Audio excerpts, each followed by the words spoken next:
ये वीडियो मैं बना रही हूँ उन लोगों के लिए जिनको नहीं पता कि दिल्ली में गौतम नगर में प्रोटेस्ट हो क्यों रहा है। सबसे पहली चीज FMGE मतलब फॉरेन मेडिकल ग्रेजुएट एग्जामिनेशन। ये एक स्क्रीनिंग एग्जाम है जिसे NBEMS कंडक्ट करवाती है और जो फॉरेन मेडिकल ग्रेजुएट्स होते हैं जो कि अब्रॉड गए होते हैं MBBS करने के लिए, उन्हें इंडिया वापस आने के बाद ये एग्जाम को क्वालिफाई करना पड़ता है, तभी वो इंडिया में प्रैक्टिस करने के एलिजिबल होते हैं। FMG का एग्जाम अभी लास्ट टाइम हुआ था जून 2026 में। FMG में टोटल क्वेश्चन होते हैं 300, जिसमें से कि क्वालिफाई करने के लिए आपको होनी चाहिए 150। 149 आया फेल, 150 पास। इसका एप्लीकेशन फी होता है 5250 प्लस 18% GST, जिसके बाद 6000 समथिंग का हो जाता है। अभी लास्ट टाइम एग्जाम में 37,448 स्टूडेंट्स अपीयर हुए थे, जिसमें पास हुए हैं 12.38%, यानी लगभग 88% स्टूडेंट्स फेल हो गए हैं। तो क्या फेल हुए हैं इसलिए प्रोटेस्ट कर रहे हैं? नहीं।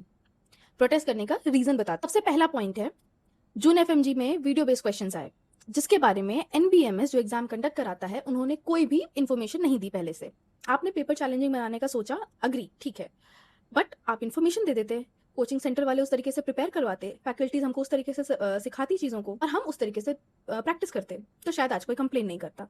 ठीक है। दूसरी चीज, एग्जाम सेंटर का कंडीशन। इतनी फीस है, उसके बाद भी एग्जाम सेंटर पे जाने के बाद टेक्निकल इश्यूज, किसी का बायोमेट्रिक नहीं लग रहा, बायोमेट्रिक डिले हो रहा है, AC नहीं, प्रॉपर वेंटिलेशन नहीं, पंखा सही से काम नहीं कर रहा है, ऐसे में एग्जाम देना मुश्किल हो जाता है क्योंकि आप फोकस नहीं रह पाते हो। जो डिमांड की जा रही है वो डिमांड की जा रही है ट्रांसपेरेंसी कि जो बच्चे एग्जाम देके वापस आए तो उन्होंने चेक किया कि हमारा इतना बन रहा है, कुछ का 180 बन रहा है, कुछ का 200 बन रहा है, कुछ का 150 प्लस बन रहा है, सिंपल। बट रिजल्ट आया तो वो फेल हो गए। ठीक है, आपने फेल कर दिया। अब वो पूछ रहे हैं कि एक काम करो, आप ना थोड़ा पेपर आउट कर दो और जो हमने रिकॉर्डेड आंसर वो किया है वो भी आउट कर दो, ताकि हमको पता चल जाए कि हमने ये चीज़ें गलत करी हैं। इतनी प्रैक्टिस इतना प्रिपरेशन के बाद भी तो हम अपनी प्रिपरेशन और स्ट्रॉन्ग कर लेंगे और अच्छे से प्रिपेयर करेंगे। ये जेन्युइन कंसर्न है। नहीं किया। फिर इसमें एक और बात है कि एक बच्चे ने बोला कि मैंने अटेम्प्ट ही नहीं किया है पेपर, ने एक भी क्वेश्चन नहीं छुआ है। ठीक है। उस बच्चे का भी जब रिजल्ट आया तो उसमें 8 नंबर आ रखा है। उसको कैसे आया जब वो खुद बोल रहा है कि उसने अटेम्प्ट ही नहीं किया है?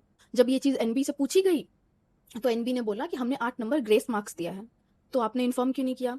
ये तो वो है सीना चौड़ा करके बताने वाली बात है ना, ये थे कि you rats, you FMG rats, हमने तुमको 8 marks as a grace marks दिया है। सबसे बड़ी चीज है, हम लोग एग्जाम की तैयारी कैसे करते हैं, क्योंकि हमको नहीं पता कि फ्यूचर में क्वेश्चन क्या आने वाला है। तो हम लोग जो तैयारी करते हैं वो प्रीवियस ईयर के टॉपिक्स और प्रीवियस ईयर के क्वेश्चंस देख के हम लोग प्रिपेयर करते हैं कि कौन सा टॉपिक बहुत ज्यादा रिपीट हो रहा है, क्वेश्चन का पैटर्न कैसा चला आ रहा है।